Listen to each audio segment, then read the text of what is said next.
Hello friends, ketemu lagi dengan Koko di Flash Gadget Channel. Gimana nih kabar kalian? Semoga sehat selalu dan tetap bahagia ya.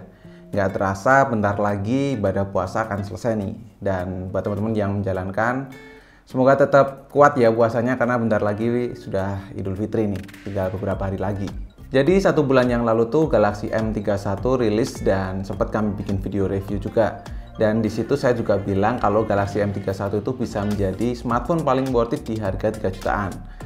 Namun nggak berselang lama akhirnya Galaxy M21 adiknya nih muncul juga dan kemarin kita beli di harga 2.999.000 ketika flash sale ya. Kalau sekarang sih kemungkinan di pasaran di harga 3,1, kalau di offline atau di nggak flash sale-nya tuh di 3,2 jutaan. Dan menurut saya ini lebih worth it daripada Galaxy M31. Kenapa? Mari kita mulai videonya. Jadi kami beli M21 ini kemarin ikut flash sale ya. Bagian depan dusnya cuma ada tulisan tipenya M21 dengan gambar device-nya. Samping dusnya sih cuma ada tulisan Samsung Galaxy M21 saja. Terus bagian belakang kosong dan bagian bawah tertulis ROM 64GB dan RAM 4GB. Dan kebetulan unit yang saya beli ini berwarna green. Nggak pakai lama, langsung kita buka yuk.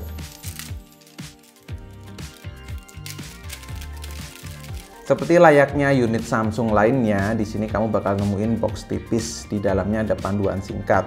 Di bawahnya baru ada Galaxy M21 yang masih kebungkus plastik. Kita pinggirin dulu. Terus ada stiker IMEI. Di bawahnya ada adaptive fast charging 15 watt, kabel data USB Type-C, dan sebuah pin ejector SIM card. Ya, itu semua yang ada di dalam bungkusnya ya. Dan ini dia device Galaxy M21-nya. Di sini tertulis 3 USB-nya ya. Layar Infinity V display, triple kamera, dan fast charging.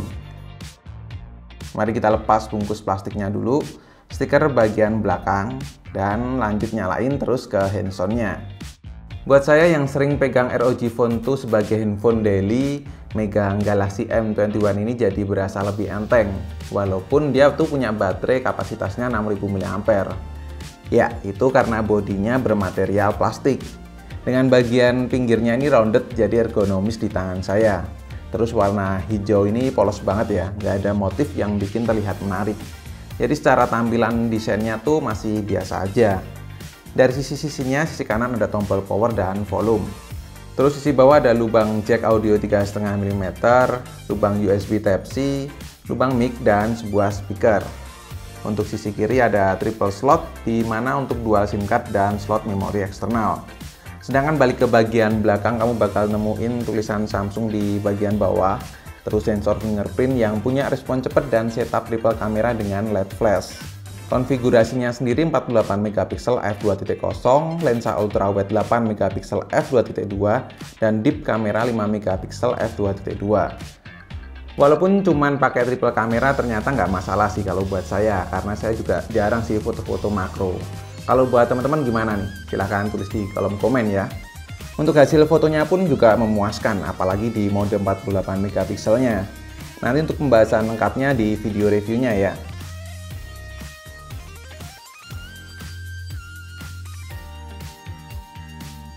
Sekarang ke bagian depan, layar 6,4 inch Full HD Plus 1080x2340 pixel dengan model Infinity V display ini berpanel Super AMOLED. So sudah dipastikan kalau layarnya ini gonjreng ya. Kontrasnya dapat banget dan nyaman ketika dipakai di luar ruangan tentunya. Bezelnya pun juga cukup tipis kok, jadi nonton video pun bisa lebih full.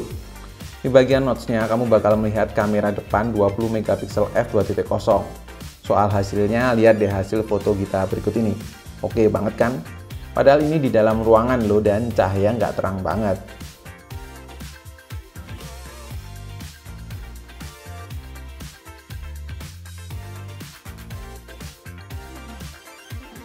Nah, bagian ini tuh yang membuat saya berpikir kalau Samsung Galaxy M21 ini lebih worth it daripada Samsung Galaxy M31, yaitu bagian performanya.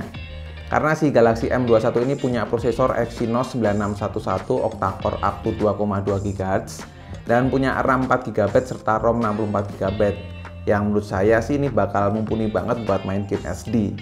PUBG contohnya, kamu bisa dapat settingan smooth ekstrim atau rata kanannya HDR dengan frame rate ultra. Keren kan? Jadi nggak perlu deh ambil M31 jika kamu cuma butuh performa aja. Lagian juga baterainya punya kapasitas yang sama sih, 6000 mAh. Pas saya tes menggunakan Antutu, skornya dapat 180 ribuan. Lalu di sektor kelengkapan sensor di Galaxy M21 nggak ada sensor cahaya, suhu, dan sensor tekanan. Sedangkan di sisi software, kamu dapat One UI 2.0 berbasis Android 10.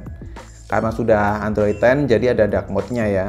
Fitur lainnya juga ada always on display dan blue light filter untuk kenyamanan mata. Buat saya, Samsung Galaxy M21 ini bisa jadi rekomendasi handphone 3 jutaan yang punya performa oke buat handphone gaming. Ya karena buat main game PUBG melancar dan nggak ada kendala apapun sih. Apalagi baterainya juga awet, 6000 mAh. Dan juga kameranya yang sekelas dengan Galaxy M31 kakaknya. Walaupun cuman nggak ada kamera makronya aja. Toh buat saya juga nggak masalah sih. Nanti untuk pembahasan lebih lengkapnya akan ada di video reviewnya ya. Jika teman-teman ada pertanyaan soal Galaxy M21, silahkan tulis komen di bawah.